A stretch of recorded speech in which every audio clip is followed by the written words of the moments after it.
Assalamualaikum warahmatullahi wabarakatuh. Halo Sobat Hukum, kembali lagi bersama saya Muhammad Nur Kholik. Kemarin pada saat pertama kali saya memberikan materi mengenai perbedaan hukum pidana dan juga hukum perdata, mungkin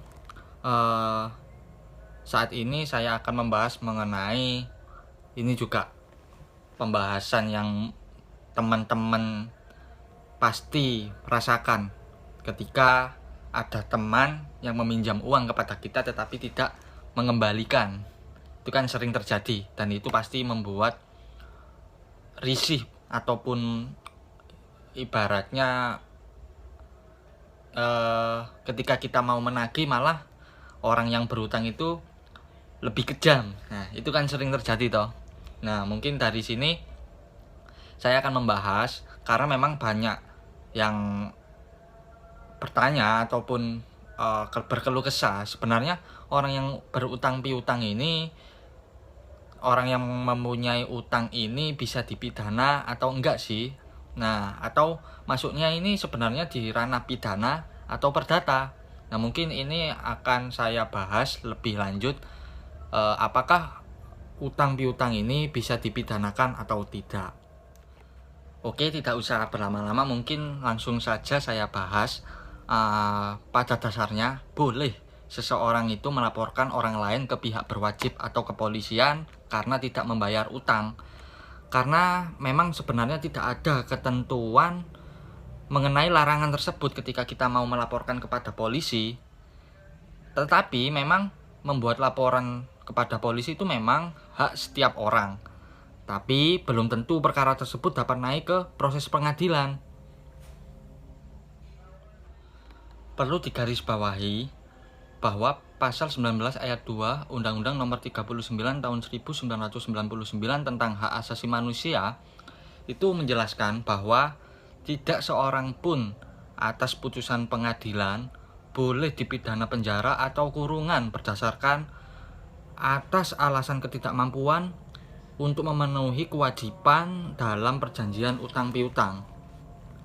Ini berarti walaupun ada laporan tersebut, pengadilan tidak boleh memidanakan seseorang karena ketidakmampuan membayar utang. Nah, otomatis utang piutang ini masuknya ke ranah perdata karena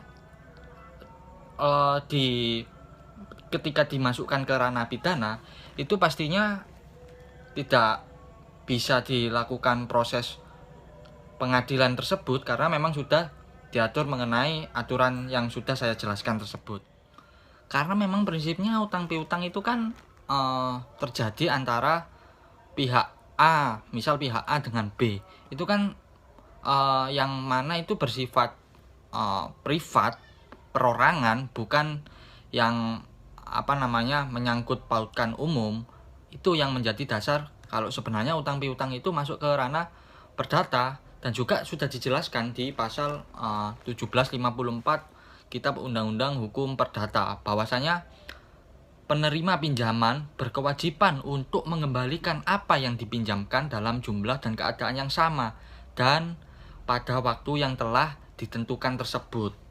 Nah, otomatis dengan adanya pasal tersebut, maka memang utang piutang itu masuk ke ranah perdata, bukan ke ranah pidana. Memang pada prinsipnya itu merupakan suatu perjanjian. Ketika misal saya sama si A meminjam uang pada saya, itu kan sudah suatu proses perjanjian.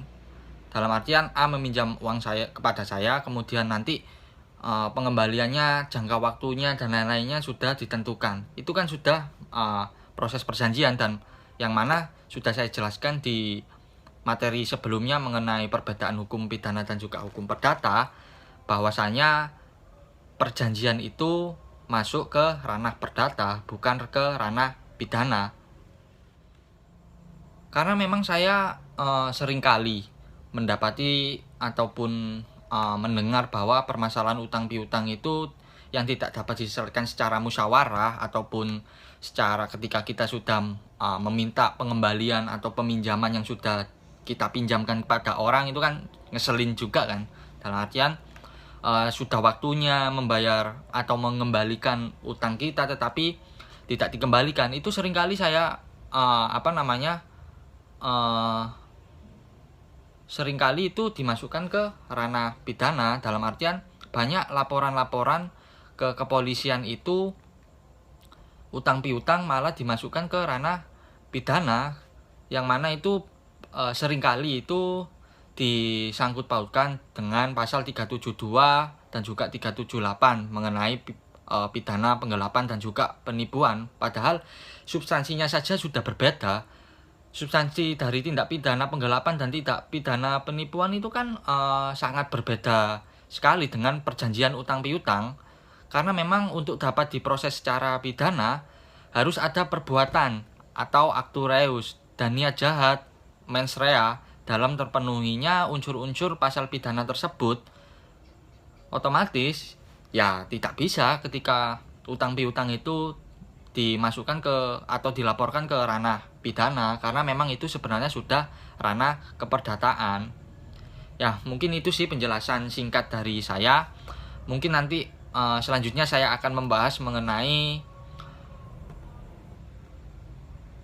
perbuatan menakut-nakuti debitur yang tidak membayar utang. Nah, itu seperti apa? Mungkin nanti pekan selanjutnya saya akan membahas seperti itu, karena memang seringkali beberapa orang yang sudah melakukan pinjam meminjam atau utang piutang dan utangnya tidak dikembalikan itu sering meneror ataupun sering melakukan intimidasi dan lain-lain atau menakut-nakuti. Mungkin nanti akan saya membahas selanjutnya pada pekan selanjutnya. Seperti itu. Mungkin sekian dari saya. Wassalamualaikum warahmatullahi wabarakatuh. Jangan lupa like, subscribe, dan komen YouTube tentang hukum.